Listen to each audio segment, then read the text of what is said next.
Hello friends. मैं अनामिका सिंह एक बार फिर आप लोगों के लिए हिंदी पैडोलॉजी के कुछ इंपॉर्टेंट क्वेश्चन लेकर आई हूँ। सीटेट का एग्ज़ाम फॉर्म भरा जा रहा है। एग्ज़ाम में अब बहुत ज़्यादा टाइम नहीं है, इसलिए आपको अपनी पढ़ाई को बहुत तेज़ी से बढ़ाना होगा और सारे इंपॉर्टेंट क्वेश्चन एक बार रिवीजन करने होंगे। तो उन्हीं इंपॉर्टेंट क्वेश्चन के क्रम में मेरा यह दूसरा वीडियो है हिंदी पैडोलॉजी का। आप इसे पूरा देखें तथा अपने दोस्तों के साथ शेयर करें। शुरू करते हैं। आज का हमारा पहला प्रश्न है, व्याकरण शिक्षण के संदर्भ में कौन सा कथन सही है? व्याकरण शिक्षण के लिए समय सारणी से अलग से काव्यांशों की व्यवस्था होनी चाहिए। तो अगर अलग से काव्यांशों की व्यवस्था होगी तो क्या यह व्याकरण संदर्भ में सही होगा? नहीं, यह गलत है। भाषा प्रयोग की अपेक्षा भाषा नियमों को ही महत्व देना चाहिए, यह भी बिल्कुल गलत है। भाषा नियमों को अगर महत्व देंगे, इसमें नियम को महत्व बिल्कुल भी नहीं देना है। भाषा की यूज को महत्व देना है। बच्चे प्रवेश में उपलब्ध भाषिक प्रयोगों के आधार पर स्वयं भाषा के नियम बनाने की क्षमता रखते हैं, यह बिल्कुल सही बात है। व्याकरण शिक्षण में अगर बच्चे व्याकरण इस तरह उनको सिखाया जाएगा कि वह अपने नियम को स्वयं से बना लें, वह अपने बातचीत में भी व्याकरण के नियम को उपयोग में ले लें, तो यह सबसे उचित तरीका माना जाता है। यानी कि ऑप्शन सी इसका बिल्कुल सही जवाब है। बच्चे परिवेश में उपलब्ध भाषाई प्रयोग के आधार पर स्वयं भाषा के नियम बनाने की क्षमता रखते हैं। अगला प्रश्न है, बालकों की मौखिक भाषा के सतत आकलन का सबसे बेहतर तरीका है सुनने एवं दोहराने के लिए कहना। उनके मौखिक भाषा पूछा जा रहा है, मौखिक भाषा के सतत आकलन का सुनने एवं सुने हुए को दोहराने के लिए कहना, शब्द पढ़वाना, विभिन्न संदर्भों में बातचीत, प्रश्नों के उत्तर पूछना। अगर आप उनका मौखिक भाषा जानना चाहते हैं तो वह सुनकर जो दोहराएंगे वो तो उनकी रटन प्रणाली हो गई। तो रटन प्रणाली नहीं पूछा, मौखिक भाषा बोलना है।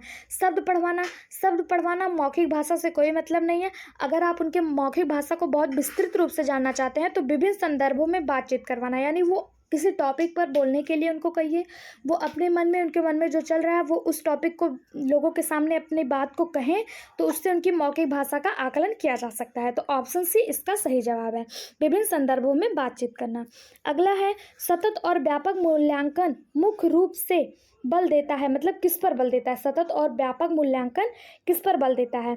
बच्चे के व्यवहार का सतत अवलोकन करने में सतत और व्यापक मूल्यांकन जो है वो मुख्य रूप से बल देता है। इसका सही जवाब है ऑप्शन बी, बच्चे के व्यवहार का सतत अवलोकन करने में। गद्य शिक्षण का मुख्य मूल उद्देश्य है भाषा ज्ञान, सामान्य ज्ञान, चरित्र निर्माण या इनमें से कोई नहीं। तो भाषा का ज्ञान, गद्य शिक्षण का जो मूल उद्देश्य है वो भाषा का ज्ञान कराना है। अगला है, नाट्य शिक्षक की उपयुक्त विधि है। नाटक शिक्षण की उपयुक्त विधि कौन सी है? कक्ष अभिनय प्रणाली, रंगमंच प्रणाली, अर्थबोध प्रणाली या व्याख्यान प्रणाली। तो कक्षा में जो अभिनय होता है, जो बच्चे खुद से अभिनय करते हैं, वह नाटक शिक्षण की उपयुक्त विधि मानी जाती है। तो पहला इसका सही जवाब है ऑप्शन ए, कक्ष अभिनय प्रणाली। नेक्स्ट प्रश्न है, निम्नलिखित में से कौन सा लेखन शिक्षण का उद्देश्य है? सुपाठ्य लेख लिखना, सोचने एवं निरीक्षण करने के उपरांत भावों को क्रमबद्ध रूप से व्यक्त करना, शब्दों की शुद्ध वर्तनी लिखना या उपयुक्त में से सही लेखन शिक्षण का उद्देश्य पूछा है। तो यह सभी, सुपाठ लेख लिखना मतलब एक अच्छा लेख लिखना, सोचने एवं निरीक्षण करने के उपरांत भाव को क्रमबद्ध रूप से व्यक्त करना, शब्दों की शुद्ध वर्तनी लिखना यानी शुद्ध रूप से लिखना, यह सभी लेखन शिक्षण की विशेषताएं हैं, लेखन शिक्षण के उद्देश्य हैं। ऑप्शन डी इसका सही जवाब है। अगला है, लेखन कौशल में कौन सा पक्ष सबसे अधिक महत्वपूर्ण है? लेखन कौशल में जो सबसे अधिक महत्वपूर्ण माना गया है वो अपने अनुभवों को लिखित अभिव्यक्ति देना, यह सबसे महत्वपूर्ण माना गया है। ऑप्शन बी इसका सही जवाब है। लेखन कौशल में अपने अनुभवों की लिखित अभिव्यक्ति देना सबसे महत्वपूर्ण माना गया है। उसने पढ़ा, उसने खाया और उसने चीखा जैसे भाषा प्रयोग क्या दर्शाते हैं? नियम का उल्लंघन, संदर्भ की समझ न होना, नियम कंठस्थ होना, नियमों का अति सामान्यीकरण। तो नियमों का अति सामान्यीकरण, उसने पढ़ा, उसने खाया, उसने चीखा, यह नियमों का अति सामान्यीकरण जैसे शब्द दर्शाते हैं। ऑप्शन डी इसका सही जवाब है। मुहावरे और लोकोक्तियों का प्रयोग करना भाषाई अभिव्यक्ति को प्रभावित बनाता है, यानी भाषा जो होती है उसको प्रभावी बनाने के लिए मुहावरे एवं लोकोक्तियों का प्रयोग किया जाता है। ऑप्शन ए इसका बिल्कुल सही जवाब है। बच्चों के ज्ञान का आकलन करने में सर्वाधिक सहायक है प्रायोगिक प्रश्न, लघुत्तरीय प्रश्न, वास्तुनिक प्रश्न और मौखिक प्रश्न। तो वस्तुनिष्ठ प्रश्न जो है वह बच्चों के ज्ञान का आकलन करने का अच्छा तरीका है। अगर आप उन्हें प्रयोग के माध्यम से कहेंगे तो भी आपको कम जानकारी होगी, मौखिक थोड़ा बहुत वो पूछेंगे, लेकिन जब वो वस्तुनिष्ठ प्रश्नों को सॉल्व करेंगे तो उनके ज्ञान का आकलन किया जाएगा। ऑप्शन सी इसका सही जवाब है। अगला है, अध्यापक विद्यार्थियों की भाषाई कुशलता का आकलन करने के लिए उन्हें आपस में बात करने के लिए कहता है। यह कौन सा प्रयोग है? तो यह निरीक्षण विधि का प्रयोग है। अध्यापक जानना चाहता है ना कि उनकी भाषाई कुशलता कैसा है, उनका निरीक्षण करना चाहता है, तो यह निरीक्षण विधि है। ऑप्शन ए इसका सही जवाब है। अगला प्रश्न है, मुदिता 8वीं कक्षा में हिंदी भाषा पढ़ाती है। कविता के भाव के बारे में बातचीत करते समय आप उसे किस बात के प्रति सचेत रहने की सलाह देंगे? अगर वो 8वीं क्लास में हिंदी भाषा पढ़ा रही है तो आप कविता का एक निश्चित भाव अर्थ नहीं हो सकता, यह बात कहने के लिए उसको सलाह देंगे कि एक अगर कविता है उसको प्रकट करने का अलग अलग भाव हो सकता है, आपका कुछ और हो सकता है, बच्चों का कुछ और हो सकता है, किसी बच्चे का कोई दूसरी तरह से प्रकट कर रहा है, उसका कोई और अर्थ निकल रहा है, कोई और दूसरा कोई और अर्थ निकाल रहा है, तो एक निश्चित भाव और एक निश्चित अर्थ नहीं हो सकता एक कविता का। इसका सही जवाब होगा आंसर डी। पढ़ना के बारे में कौन सा कथन उचित नहीं है? पढ़ना सक्षम पाठक प्रत्येक शब्द पर ध्यान देते हैं, यह कथन बिल्कुल भी उचित नहीं है। इसमें पूछा उचित नहीं है, हाँ, तो सक्षम पाठक प्रत्येक शब्द पर ध्यान देते हैं, यह उचित नहीं है। अगला है, पढ़ना कौशल में सबसे महत्वपूर्ण है। पढ़ना कौशल में सबसे जो महत्वपूर्ण है वो है संदर्भानुसार अर्थ ग्रहण करना, यह पढ़ना कौशल में सबसे महत्वपूर्ण है। Option D. अगला है, सुलेखा ने पाठ को पढ़ते हुए जीवन को जिंदगी पढ़ा, यह इस ओर संकेत करता, उसने अक्षरों की पहचान में भ्रम हो गया, नहीं, उसे केवल पठन अभ्यास की बहुत आवश्यकता है, नहीं, सुलेखा ध्यान से नहीं पढ़ी, नहीं, वह अक्षर पहचान के बजाय अर्थ को समझते हुए पढ़ रही है, वह अक्षर पहचान के बजाय अर्थ को समझते हुए पढ़ रही है। जीवन और जिंदगी एक ही बात होती है, वह पढ़ रही है और पढ़ते समय उसने जीवन को जिंदगी पढ़ दिया, अब दोनों का अर्थ सेम ही है, तो मतलब वह अर्थ को समझते हुए पढ़ रही है, इसलिए उसने जीवन की जगह जिंदगी का यूज कर दिया। आंसर डी इसका सही जवाब है। भाषा बहुत टफ नहीं आती है, अगर आप एक बार सारे वीडियोस को देख लेंगे और प्रीवियस ईयर क्वेश्चन सॉल्व कर लेंगे तो आपका सीटेट क्वालिफाई हो जाएगा। 90 नंबर ही मांगता है, क्वालिफाइंग नेचर इसका है, इसमें नेगेटिव मार्किंग नहीं है, इसलिए आपको ज़्यादा डरने की ज़रूरत नहीं है। अगला प्रश्न, उच्च प्राथमिक स्तर पर व्याकरण शिक्षण की उपयुक्त प्रणाली है, तो आगमन निगमन प्रणाली या उच्च प्रणाली स्तर पर व्याकरण शिक्षण की उपयुक्त प्रणाली है। आंसर डी इसका सही जवाब है। अगला प्रश्न है, वाक्य शिक्षण के लिए यह आवश्यक है छात्रों को गठन की सामान्य बातों में भली भांति परिचित करा दिया जाए। अर्थ अथवा भाव ओदन की दृष्टि से वाक्य के कितने प्रकार होते हैं? तो वाक्य के कुल 8 प्रकार होते हैं, इसका सही जवाब है ऑप्शन डी। अर्थ की दृष्टि से वाक्य के कितने प्रकार होते हैं? तो 8 प्रकार होते हैं। अगला प्रश्न है, प्रश्न पत्र में आवश्यक है, प्रश्न पत्र में क्या आवश्यक है? तो एक प्रश्न पत्र में सभी प्रकार के प्रश्नों का होना आवश्यक होता है, यानी कि बहुविकल्पीय भी हो, उसमें रिक्त वाला जो होता है वो भी हो, अति लघु उत्तरीय हो, लघु उत्तरीय हो, दीर्घ उत्तरीय हो, सभी प्रकार के प्रश्नों वह प्रश्न पत्र में आवश्यक होता है, तो ऑप्शन डी इसका सही जवाब होगा। अगला प्रश्न, मूल्यांकन की विशेषता है विषय वस्तु पर अतिभार, बिना किसी भेदभाव के मूल्यांकन करना, प्रश्नों का कठिन स्तर, अत्यधिक सख्ती से उत्तर जांचना। तो नहीं, बिना किसी भेदभाव के मूल्यांकन करना यह मूल्यांकन की विशेषता है।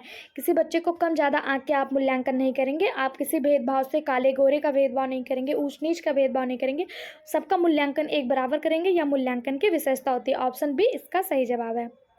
अगला है, भाषा शिक्षण में पाठ्य पुस्तकों के अतिरिक्त कौन सा सबसे कम प्रभावी है? तो भाषा शिक्षण में प्रश्नों के उत्तर लिखना यह पाठ्य पुस्तकों के अतिरिक्त सबसे कम प्रभावी होता है। आंसर ए इसका सही जवाब है। अगला, लेखन क्षमता का विकास करने के संदर्भ में आपके लिए सबसे अधिक महत्वपूर्ण है। लेखन क्षमता का यदि आप विकास करना चाहते हैं तो सबसे महत्वपूर्ण क्या है? सुनी, पढ़ी और समझी हुई बातों को स्वाभाविक लिखित अभिव्यक्ति या लेखन क्षमता को विकसित करता है, यानी जो आपने सुनी है या जो आपने पढ़ी है, जो आपने समझी है, उसे अपने भाषा में ही लिखना लेखन क्षमता का विकास होता है। अपने भाषा में लिखने से लेखन क्षमता का विकास होता है। ऑप्शन सी इसका सही जवाब है। अगला प्रश्न है, गद्य पाठों के शिक्षण का उद्देश्य नहीं है। गद्य पाठों के शिक्षण का उद्देश्य नहीं है समस्त गद्य विधाओं का पूर्ण ज्ञान देना। ऑप्शन बी इसका सही जवाब है। ऑप्शन बी समस्त गद्य विधाओं का पूर्ण ज्ञान देना। अगला है, गृहात्मक कौशल के में शामिल है। गृहात्मक कौशल कौन कौन से हैं? सुनना और बोलना, ये कौन से कौशल में आते हैं? ये गृहात्मक कौशल में आते हैं, सुनना और बोलना। ऑप्शन ए इसका सही जवाब है। मुहावरे लोकोक्तियों का प्रयोग होता है, तो हमने आपको अभी बताया था इसके पहले वाले वीडियो में कि भाषाई अभिव्यक्ति को प्रभावित बनाने के लिए, अपनी भाषा को प्रभावित बनाने के लिए मुहावरे और लोकोक्तियों का प्रयोग किया जाता है। अगला प्रश्न है, तो इसका सही जवाब है ऑप्शन डी। 24वें का सही जवाब है ऑप्शन डी। अगला प्रश्न है, उच्च प्राथमिक स्तर पर व्याकरण शिक्षण का कौन सा तरीका सर्वाधिक प्रभावी है? यानी उच्च प्राथमिक स्तर पर व्याकरण शिक्षण का कौन सा तरीका सर्वाधिक प्रभावी है? तो पढ़ाया जा रहे पाठ के संदर्भ में आए किसी व्याकरण बिंदु को स्पष्ट करना। अगर आप कोई पाठ पढ़ा रहे हैं तो उसमें जो व्याकरण बिंदु आ रहा है उसको स्पष्ट कर दें, उसको विस्तृत से बता दें, उसको समझा दें, यह सबसे प्रभावी तरीका माना गया है, यानी कि आंसर डी इसका सही जवाब है। अगला प्रश्न है, पाठ पढ़कर बच्चों से प्रश्न बनवाने से क्या होता है? तो पाठ पढ़कर अगर आप बच्चों से प्रश्न बनवाएंगे तो शिक्षक को यह जानने का अवसर मिलता है कि बच्चों ने पाठ को कितनी गहराई से समझा है। आंसर बी इसका सही जवाब है। अगला है, भाषा शिक्षक की भूमिका में महत्वपूर्ण यह है कि वह पाठ्य पुस्तक की सीमा से स्वतंत्र होकर विविध संदर्भों में भाषा प्रयोग को महत्व दें। आंसर डी इसका सही जवाब है। भाषा शिक्षक की भूमिका में महत्वपूर्ण क्या है? तो पाठ्य पुस्तक की सीमा से स्वतंत्र होकर विविध संदर्भों में भाषा प्रयोग को महत्व दें, यानी कि वो पाठ्य पुस्तक की भाषा में ही नहीं, अब मतलब जैसे भी बच्चा बोलना चाह रहा है, अपने भाव को जैसे भी व्यक्त करना चाह रहा है वह वैसे ही व्यक्त करे, अपनी भाषा को महत्व दे। यह भाषा शिक्षक की महत्वपूर्ण भूमिका होती है। आंसर डी इसका सही जवाब है। अगला है, उच्च प्राथमिक स्तर पर कहानी शिक्षण का उद्देश्य नहीं है। तो उच्च प्राथमिक स्तर पर जो कहानी शिक्षण का उद्देश्य नहीं है वो हिंदी भाषा में लिखी गई सभी कहानियों से परिचित कराना या कहानी शिक्षण का उद्देश्य नहीं होता है। आंसर डी इसका सही जवाब है। आलिया अक्सर अपने कॉपी में कुछ न कुछ लिखती रहती है। एक भाषा शिक्षक होने के नाते आपकी क्या प्रतिक्रिया होगी? अगर आप एक भाषा शिक्षक हैं और आलिया अपनी कॉपी में कुछ न कुछ डेली लिख रही है तो आप क्या करेंगे? तो आप करेंगे, आलिया अपने मन की बातों को अभिव्यक्ति चाहती है, उसके लेखन को कक्षा में प्रदर्शित किया जाए। यानी कि आप जो आलिया के मन में आता है वह एक कॉपी पे लिख रही है तो आप उसको कक्षा में प्रदर्शित करने की कोशिश करेंगे, सबके सामने बताने की कोशिश करेंगे। तो ऑप्शन सी इसका सही जवाब है। आज का लास्ट क्वेश्चन है, एकांकी पढ़ने का सबसे अच्छा तरीका क्या है? तो बच्चों से अलग अलग पात्रों के संवाद पढ़वाए जाएं और फिर एकांकी का मंचन हो, यह सबसे अच्छा तरीका होता है। उम्मीद है आपको वीडियो पसंद आया होगा। ज़्यादा से ज़्यादा लाइक, शेयर और सब्सक्राइब करें तथा बेल आइकन पर क्लिक कर लें जिससे सारे वीडियो आपको मिल जाएं। Previous year question paper solve करना ना भूलें जो आपको हमारे इसी यूट्यूब चैनल पर मिल जाएंगे। Thank you so much.